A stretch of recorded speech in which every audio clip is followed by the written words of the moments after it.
Representative John Curtis, he was said during a congressional hearing yesterday on China's trade practices that the looming trade war over tariffs ordered by President Donald Trump is hitting Utah companies already. That this worries me. That's why we're talking about it today, and that's why we asked Representative John Curtis to call into the Dave and Dujanovic show today and talk to us and give us more details.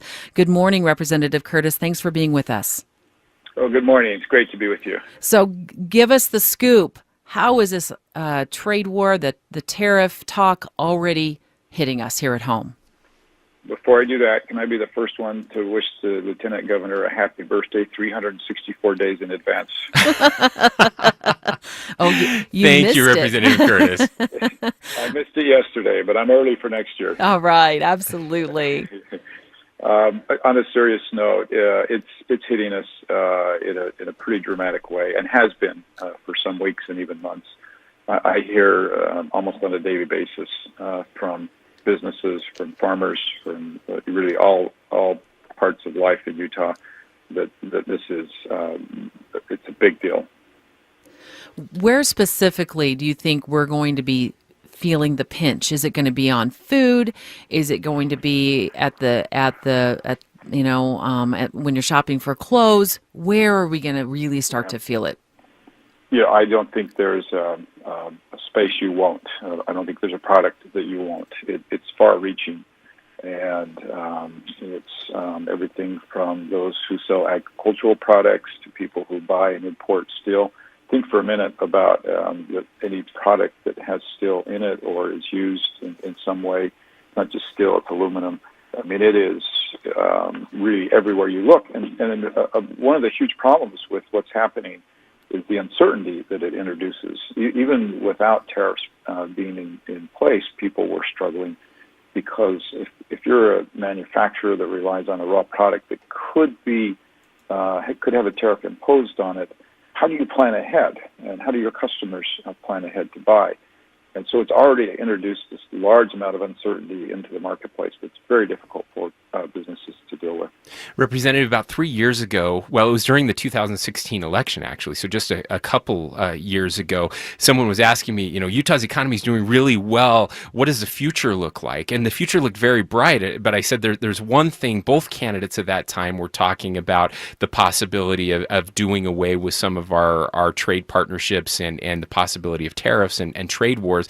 And I said that's the one thing that can hold Utah back is that type of a trade war. What and you've confirmed that. You spoke very vociferously about that. What can Congress do, or what is or should be the role of Congress in helping to mitigate this or manage this? We saw a non-binding vote out of the Senate. Give us your thoughts on Congress's role. Well, you'll see that same vote in the House. We're introducing a bill yesterday. Actually, it was introduced yesterday. I'm a co-sponsor on it that matches that Senate bill. As you saw yesterday, it had 88 senators support it. That's a pretty loud signal.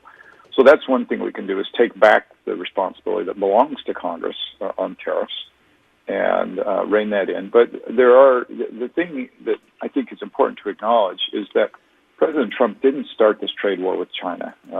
China started this trade war with us a couple of decades ago. We just haven't defended ourselves in the trade war. So I do have sympathy with what the president is trying to accomplish. We have a large imbalance, but tariffs are only one tool in the toolbox to get us there, and they should be used far more carefully. And so I'd like to see Congress look at anything from reforming antitrust laws to looking at things like what we call an inspection wall against counterfeit and pirated Chinese goods. There's lots of tools that we can use as Congress to get to this imbalance, and that's what I think concerning to me is we've pulled one tool out of the toolbox, we've made it huge, and we're trying to hammer with that one tool. Representative John Curtis, thank you so much for being with us this morning. We appreciate your insight, and we'll let you get to work. I'm very, very worried about the impact of tariffs on my pocketbook. Lieutenant Governor Spencer Cox, or as we're going to call him for the rest of the show, Spence. It's the Spence and Deb show. I want to get into more details about why I'm feeling such anxiety right now about the economy. And I'm going to see if you can sort of calm my fears or if you're going to make it a lot worse on all of us. If the news is good or bad, I want you to weigh in when we continue here in just a moment. I'm Debbie Dujanovic. He's Lieutenant Governor Spencer Cox. Dave and Dujanovic. All right, here we go. A new conversation. Dave and Dujanovic on KSL News Radio. Good morning. It's 9:50 on your Thursday morning. I'm Debbie Dujanovic along with Spencer Cox. He's the Lieutenant Governor for the great state of Utah. And you've, freed up your schedule to be here till noon. We made it work. Wonderful. And happy belated birthday. Thank you. Thank you very much. It was yesterday? It was yesterday, yeah. And how did you celebrate? We celebrated as a family. I got to go have dinner with my family. It was great. It was a great day. Wonderful. Well, good. 43 never felt so good. You're just young. You're so young. You don't even wish I know felt how young you are. Everything hurt when I woke up this morning. Embrace it while you still can. All right. We just had Representative John Curtis on the line with us talking about this trade war, the turf war over tariffs that's going on between the United States and China. And he's telling us just a few minutes ago that there will not be a company in Utah that does not feel the squeeze financially from this situation. This reminds me of two 8-year-olds having a staring contest, waiting to see who's going to blink first. The president has only one tactic, which is escalate, up the ante. That was not Representative John Curtis, just to clarify. That's William Reinsch of the Center for Strategic and International Studies on what Trump's next move could be. So, but what John Curtis said, Representative Curtis said, scares me. It scares me, and I'm going to tell you why. Because if we are going to see a price increase, which we will, on products that we're buying every single day, whether it's food, whether it's clothing, whether it's makeup, it doesn't matter what it is. If it will squeeze our pocketbooks. Here's where I'm already feeling the pinch. I'm feeling the pinch with rent prices with my kids. They're staring at rent prices that are unaffordable. I can't afford to move because of the price of it would cost me to buy another home. Home prices right now feel out of reach for a lot of Utah families. I feel it at the gas pump. Now, granted, it's only maybe an extra 12 or 15 bucks only a fill up, but times that by 3 or 4 times a month, and suddenly that's $60 extra going out of the pocketbook every single month. And I only have one car I'm filling up. Are we heading towards a recession? Tell me we're not, but I'm scared that we are.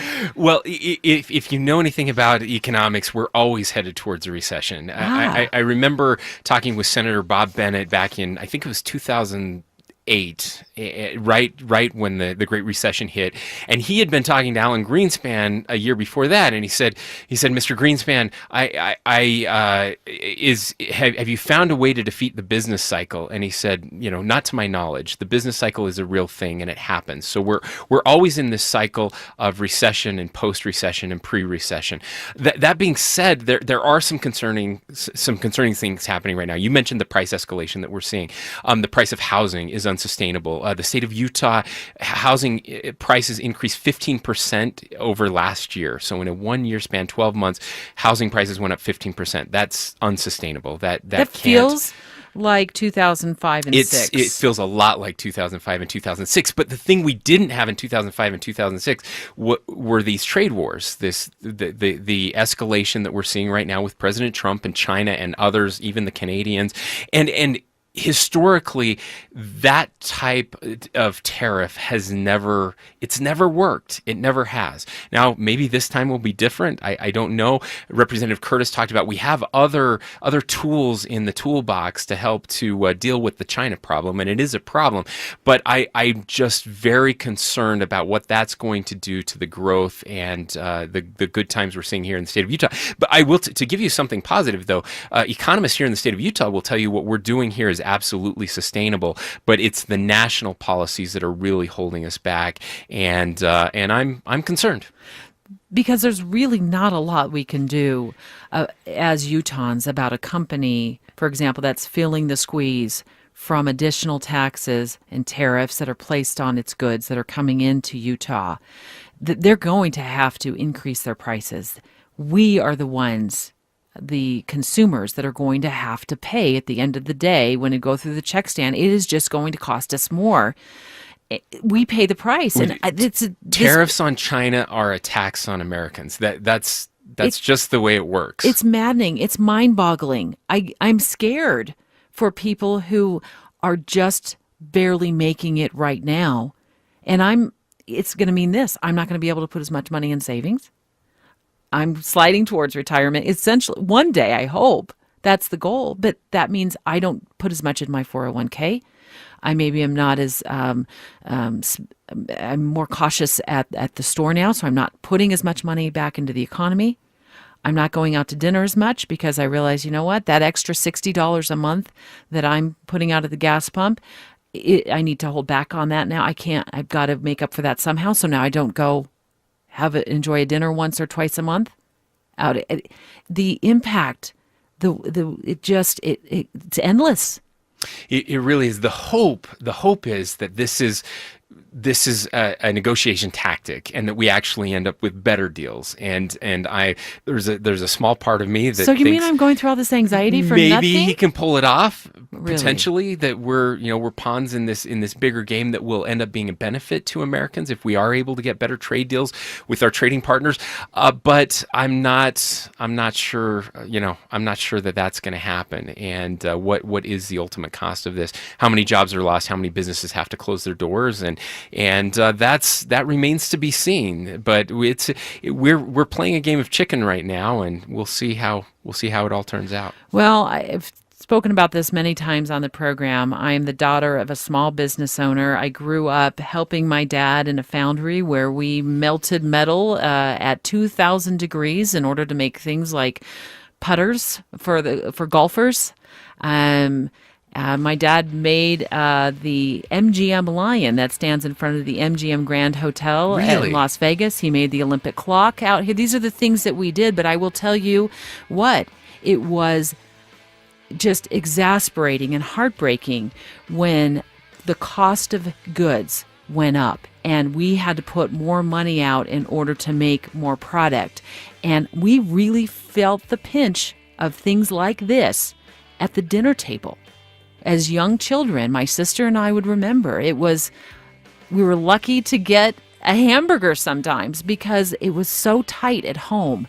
And oftentimes, even a little bit of a tax on a good or a product that my dad had to buy was just enough to make it so there was no paycheck that came in. And this just breaks my heart because I know what can happen to families as the prices go up and up and up. So let's hope that something gets worked out.